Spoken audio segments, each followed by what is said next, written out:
AITA. I cut my wife off from our finances because she wouldn't stop ordering takeout. I 41 male have been married to my wife 39 female for nearly 15 years. We've had our fair share of ups and downs, but I always thought we'd find a way to make it work. She's had a few health issues over the years, nothing too severe, but just enough that she says work is impossible for her. This has been a point of contention between us because, 5 years ago, she stopped working altogether. She said the physical demands and emotional stress of any job were just too much for her. I tried to be understanding and patient, thinking, if she's truly uncomfortable or in pain, I wouldn't want her to suffer just to bring in a paycheck. But over time, I noticed that while she complained of exhaustion and discomfort often, there were times she seemed perfectly fine. It wasn't that she couldn't work at all, but more like she just didn't want to. So, I made the decision to stop pressing her about it, and we agreed that I would support her financially. I had always been the primary breadwinner, so at first, I figured it wouldn't be that big of a change. But suddenly, I was responsible for everything, every single expense, every bill, every unplanned cost. My job is steady but nothing glamorous, and it doesn't come with a massive paycheck. I don't have the luxury of overtime or big bonuses. It's reliable but modest, enough to cover our needs with a bit extra if we're careful. I worked hard to keep us comfortable without stretching too thin, but it was a balancing act every month, especially as inflation hit and prices started creeping up on everything from groceries to gas. Initially, I tried to manage our budget with a lot of care. I cut back on unnecessary expenses, avoided impulse buys, and went out of my way to make sure we were covered. I would scour through sales, clipping coupons to try and stretch our dollars. I honestly thought she'd appreciate it, maybe help out by being a bit frugal herself or making some compromises here and there. After all, I was carrying the weight of it all. I thought she'd see that and understand that, with me being the only income, we needed to be careful. I was hoping she'd show some level of responsibility, or at least respect the effort I was putting in, but instead, the opposite happened. Over time, it felt like her spending habits got more and more careless, as if the concept of budgeting simply didn't apply to her anymore. It began small. A couple of years ago, she started ordering takeout a couple of times a week. At first, I didn't think much of it. We all have days when we're too tired to cook, right? I figured a couple of orders here and there wouldn't hurt. But then it became 3 times a week, and I noticed she was ordering food even on days when she had a lot of free time. She wasn't busy or stressed, just bored, I guess. Before I knew it, 3 times a week turned into almost every single day. Sometimes, she wasn't just ordering dinner for both of us but ordering multiple times just for herself. I'd come home, hungry and ready to unwind, only to find that she'd already eaten. And not once, but sometimes twice, leaving me on my own for dinner. The sight of her delivery bags and containers became all too familiar, littering the kitchen counter as if it were a restaurant's back office. And meanwhile, I was the one doing all the grocery shopping, making sure our fridge was stocked with fresh produce, snacks, and even frozen meals she could heat up quickly. I made a conscious effort to keep a variety of foods I knew she liked, just so she'd have options. I bought quick, easy-to-make meals, the kind where all she'd need to do is pop them in the microwave or oven. I was really trying to make it as convenient as possible, thinking that if she had things she liked at home, she wouldn't feel the need to order out all the time. But every time I brought it up, she'd brush it off, saying she didn't feel like cooking or didn't find anything in the fridge that she wanted. And yet, she'd always managed to find something appealing enough on a delivery app to satisfy her craving. Then came the breaking point last month. I was going over our finances and nearly had a heart attack when I saw the total. She had spent $1,176 on delivery apps alone. That's almost as much as our rent. I was in disbelief. How could she justify spending that much on takeout when we had a fully stocked kitchen? It's not like she was ordering from high-end places, either. The sheer volume of it was what blew my mind. There were several days in the month where she'd ordered food twice, sometimes for breakfast and lunch, other times for lunch and dinner. It was out of control. I confronted her, feeling like I was practically begging for an explanation. I asked how she could possibly think spending that much on takeout was okay, especially when there was no shortage of food in the house. She looked at me with this half-amused, half-bored expression, like I was the one overreacting. Her response: she needed the variety that only takeout could give her, and ordering in was one of the only things that made her feel better. At that moment, I made a decision. I was done with the endless cycle of stress, arguments, and financial strain. I went to our bank's website and began the process. I pulled a chunk of money out of our savings, our hard-earned emergency fund, the one we both contributed to over the years, and used it to completely pay off the credit card. It felt surreal, a mix of relief and guilt as I hit that confirm button to settle the balance. This was money I'd wanted to save for an emergency or an opportunity to improve our lives, not for takeout debt. Then, with a few more clicks, I canceled the card altogether. A part of me hesitated, wondering if this was too drastic, but I couldn't think of any other way to get her attention, to show her that her spending was not only unreasonable but actively harming our stability. Next, I took the funds from our joint account and funneled them into my own personal account. That decision felt heavy, almost symbolic. It wasn't just about controlling the money. It was about reclaiming some sense of normalcy and stability in our finances. For too long, I had been struggling to keep everything afloat while her spending habits kept adding weight. I didn't tell her about any of this. I figured she would find out soon enough. I wasn't trying to humiliate her or shock her unnecessarily, but I was done talking. I'd tried that route too many times, reasoning, budgeting discussions, even attempts to make this easier on her by suggesting we cook together or making her favorite foods easy to access. Nothing had worked, and each time I brought it up, I felt more like I was talking to a wall. So, I decided it was time for action. I admit, I felt a knot in my stomach all day, knowing she'd eventually try to place an order and find that her card was declined. I knew she'd be furious. A part of me braced for the explosion of texts and accusations I knew were coming, but I just couldn't let it go on any longer. I was at my absolute wit's end, feeling like I'd exhausted every other option, but her spending had only gotten worse. I was practically shaking with frustration, feeling completely trapped by her habits and helplessness. I was terrified of what would happen next, but at the same time, there was a deep, underlying sense of relief, a feeling that, at least for now, I had done what I could to protect us. Sure enough, it wasn't long before she tried to order takeout, and that's when everything hit the fan. My phone buzzed, and there was her text: "What's going on with the card?" I took a deep breath and told her she was cut off, plain and simple. Her response was immediate, and it was exactly what I'd expected: a barrage of furious texts, each more accusatory than the last. She called me controlling, said I was treating her like a child, accused me of being unsupportive, even manipulative. She went on about how this was humiliating and how she couldn't believe I would punish her like this. It stung, honestly. I didn't want to feel like the bad guy, but in that moment, I just couldn't engage. I replied once, saying that her daily takeout habit was something we simply couldn't afford, and that there was plenty of food at home. I tried to keep it as calm and straightforward as possible. I didn't want to fuel the fire by responding to every single accusation. I just put my phone down and took a deep breath, trying to shake off the hurt. When I got home that evening, I opened the door to find her lying on the floor, draped across the living room rug like she was in some dramatic stage play. She looked up at me with this pained expression and told me, weakly, that she had low blood sugar and was faint from hunger. I'll admit, it was hard to take her seriously in that moment. I knew for a fact she'd had options all day.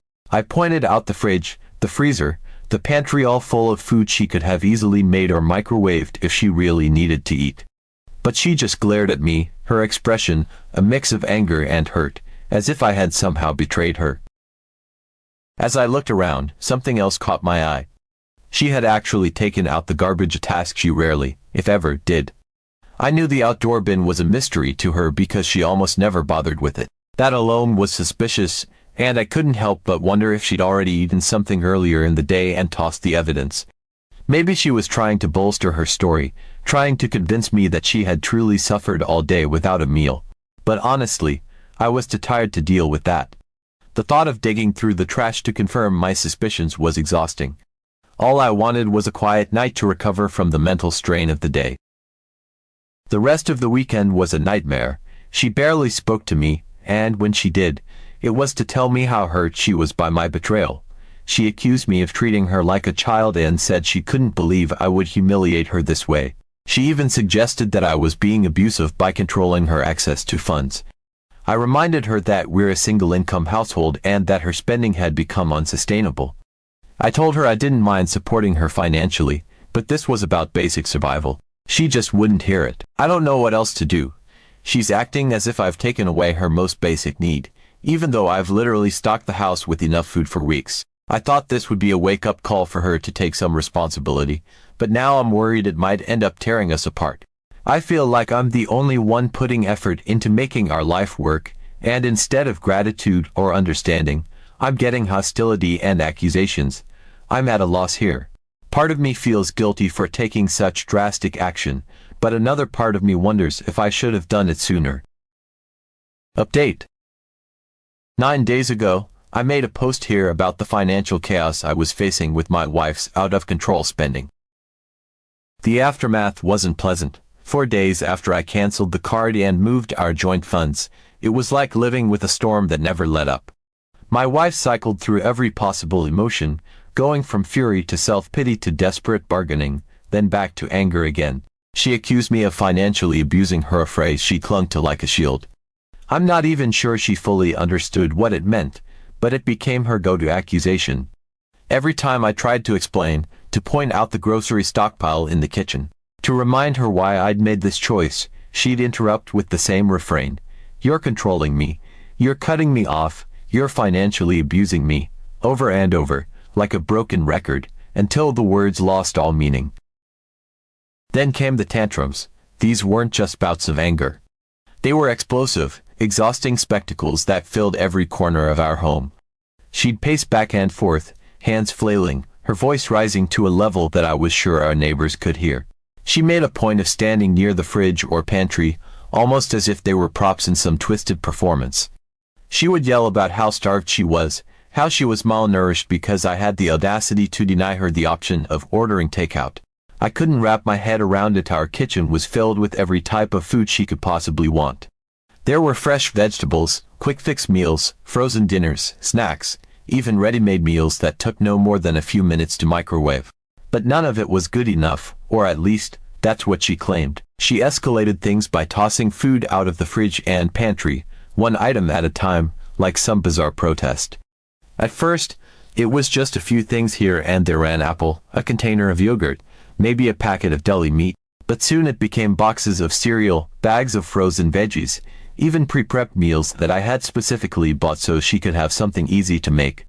Each time I'd go to the fridge to get something, I'd find a gap where there should have been groceries. I was picking perfectly good food out of the trash, trying to salvage what I could, but each time I found more, it made me feel like I was cleaning up after a child throwing a tantrum. I couldn't believe that she'd actually go to this extent, creating an artificial shortage of food as if that would somehow justify her demands for takeout. It was infuriating, exhausting, and deeply disappointing all at once. Her tantrums weren't just about the food, though. They were fueled by accusation after accusation. She began throwing around threats of divorce, telling me that she couldn't live with someone who would treat her this way. She made it sound as though I was depriving her of basic necessities, framing herself as a victim in a situation she had created. The constant threats were draining, and part of me wondered if she even understood what she was saying, or if she was simply lashing out because I'd disrupted her routine. I'd hoped that she would see the reason behind my decision, or at least meet me halfway. But instead, I felt like I was dealing with someone entirely different, a stranger who was willing to destroy our home, our finances, and even our marriage just for the sake of convenience and indulgence. Then came one of the most surreal moments of all, an email notification from my bank, letting me know there had been multiple failed attempts to access my online account. That's when I realized that she had been trying to guess my password, likely in a bid to get back at the money I'd taken away. I almost laughed. It was absurd, like something out of a poorly written sitcom. She had been so desperate to get her hands on money that she'd resorted to what felt like childish tricks, as though guessing my password would somehow solve everything. Thankfully, she didn't come close to cracking it. I mean, Takeout 1 to 3 would have been an obvious guess, but my password was far more secure. I wasn't worried about her guessing it, but the lengths she was willing to go to were unsettling. She was that determined to get access to funds I'd specifically set aside to prevent her reckless spending. It was surreal, almost comical if it weren't so sad. The sheer level of desperation and obsession with Takeout, it was as if nothing else in her life mattered. Then, last Friday, everything just stopped. Out of nowhere, the accusations, complaints, and tantrums ceased. The silence was almost jarring, like the eerie calm that follows a storm. She was quiet, going about her day without any of the usual outbursts or demands. She wasn't yelling at me about financial abuse, wasn't calling me cruel for denying her takeout. She just seemed normal, or at least what had become her normal over the years. For a few days, it was like she'd accepted the situation, that she'd finally come to terms with the fact that the money wasn't there for endless takeout. I started to believe that maybe this drastic step had actually worked, that maybe she'd seen how serious I was about protecting our finances. I allowed myself to hope cautiously that she might be adjusting. She even seemed more engaged around the house, moving around quietly, even using the kitchen to get herself meals.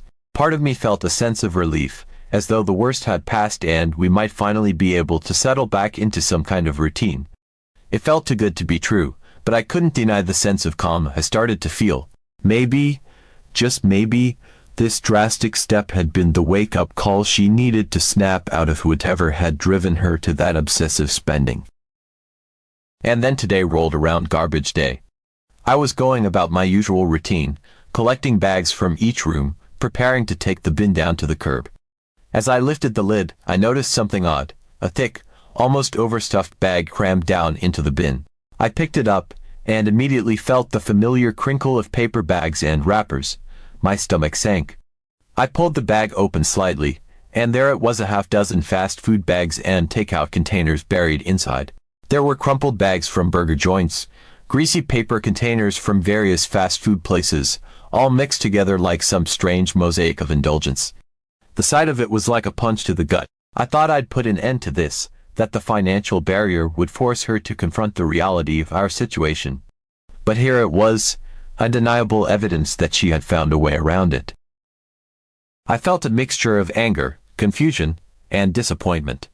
I couldn't understand how she was doing this, especially since I'd cut off all her access to funds. My mind raced with possibilities. Was she borrowing money from friends or family? Had she somehow managed to get access to my new card information? None of it made any sense, and the betrayal felt raw, like a fresh wound. I'd done everything I could to make her see the severity of the situation, to protect us from her habits. Yet here I was staring at a pile of fast food garbage, proof that she'd somehow found a way to keep indulging, no matter the cost. I knew I had to confront her about it. There was no avoiding it, not with the physical evidence right in front of me. I trusted that this drastic step would be enough to make her realize the impact of her spending. But clearly, I'd underestimated just how far she'd go to satisfy her cravings. So, I steeled myself, ready to finally get the answers I needed. I couldn't keep living like this, constantly wondering how deep her obsession would go, or what new lengths she'd resort to just to get another takeout fix. This wasn't just a spending problem anymore. It was something far deeper, and the realization filled me with a strange mix of sadness and resignation as I prepared to confront her once again. When I confronted her, she tried denying everything at first. She put on this face of complete innocence, as though I'd somehow fabricated the evidence myself. But I wasn't in the mood for games. I dragged the bags into the house, one by one, and laid them out for her to see. She finally confessed, and the truth left me speechless. She had taken out a payday loan. My jaw practically hit the floor. When I first heard loan, I thought she meant she had borrowed a little money from a friend or family member, something reasonable even if still upsetting. But no. She had walked into a payday loan place, signed up for one of those high-interest, predatory loans, and then spent the borrowed money on her beloved takeout. I honestly didn't even know how to process it. Payday loans. Those things are the financial equivalent of poison, with fees so high they can drown people in debt if they're not careful. We were already on a tight budget, and now she had signed us up for a debt with astronomical interest rates. I couldn't believe she'd even been approved. No job, no income of her own, nothing to show she could pay it back. But here we were. I was furious. It felt like every measure I'd taken to try to protect us financially had been thrown back in my face. Within the hour, I froze my credit, desperate to ensure that nothing like this could happen again. I didn't know what else she might try, and the thought of her getting more loans or applying for credit cards in my name was terrifying. After that, I drove her to the payday loan place, where I paid off the loan in cash. I couldn't stand the thought of those obscene fees piling up on top of our already precarious finances. She had cost me another chunk of our savings I had been hoping to hold on to in case of emergency. Now, because of her, I'd have to dip even further into what we had left just to make rent this month. On the drive back, a strange calm washed over me.